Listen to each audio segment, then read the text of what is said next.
Urdu voice story centre کے معزز سامعین کو ہمارا السلام۔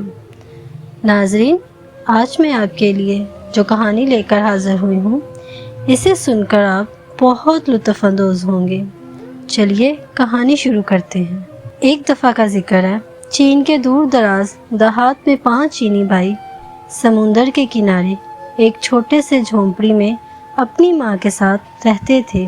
وہ سب ہم شکل تھے اور بالکل ایک جیسے دکھتے تھے۔ ان سب چینی بھائیوں میں کچھ ایسی خصوصیات تھی جو اور کسی میں نہیں تھی۔ پہلا چینی بھائی پورے سمندر کو نگل سکتا تھا۔ دوسرا چینی بھائی کی گردن لوہے کی تھی۔ تیسرا چینی بھائی اپنی ٹانگیں بہت دور تک پھیلا سکتا تھا۔ چوتھا چینی بھائی کو آگ نہیں جلا سکتی تھی اور 5واں چینی بھائی اپنی سانس بہت دیر تک روک سکتا تھا۔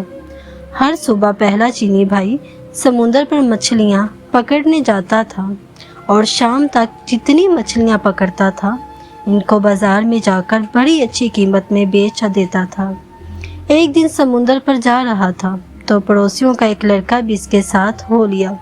اس نے بہت منع کیا لیکن لڑکا باز نہیں آیا۔ دونوں جب سمندر پر پہنچے تو پہلے چینی بھائی نے ایک ہی سانس میں تمام سمندر کا پانی نگل لیا۔ سمندر خالی ہو گیا تو اس میں موجود تمام چیزیں واضح ہو گئی۔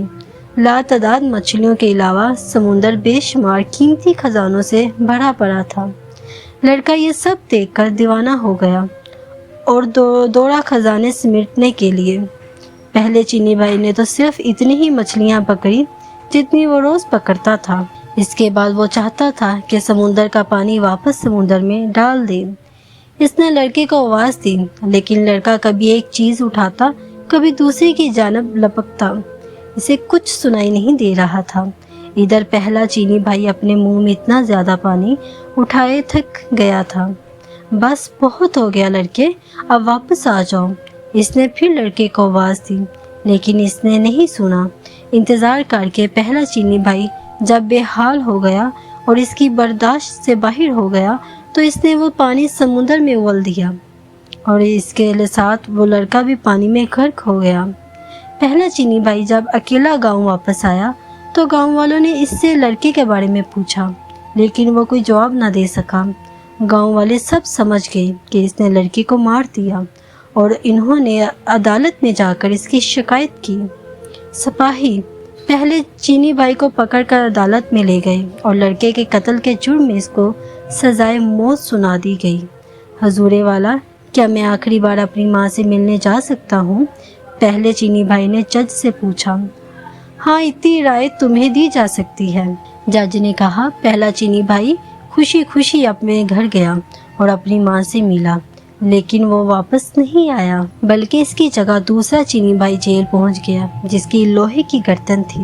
چوک پر تمام لوگ اکٹھے ہو چکے تھے۔ جلاد ہاتھ میں تلوار لیے مجرم کی گردن اڑا دینے کے لیے تیار کھڑا تھا۔ سپاہی مجرم کو پکڑ کر لائے اور اس کی گردن شکنجے پر رکھ دی۔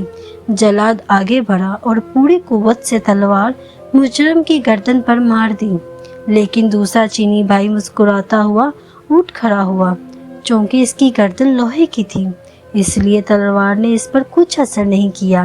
یہ دیکھ کر گاؤں کا ہر شخص سخت برہم ہوا اور اس کو مارنے کے لیے کچھ اور طریقہ سوچنے لگے۔ پھر جج نے فیصلہ کیا کہ اس کو سمندر میں ڈبو کر مارا جائے گا۔ اگلی صبح سزا سے پہلے دوسرا چینی بھائی جج کے پاس گیا۔ جناب والا، کیا سزا سے پہلے میں آخری بار اپنی ماں سے مل سکتا ہوں؟ ہاں، یہ ایک رائے تمہیں دی جا سکتی ہے، جج نے اجازت دیتے ہوئے کہا۔ وہ اجازت ملتے ہی خوشی خوشی اپنے گھر کی طرف چلا گیا۔ اگلے دن وہ واپس نہیں آیا بلکہ اس کی جگہ تیسرا چینی بھائی جیل واپس آیا جس کی ٹانگیں لمبی ہو جاتی تھی۔ اس کی سزا کی تیاری ہونے لگی۔ سارا گاؤں سمندر کے کنارے جمع ہو چکا تھا۔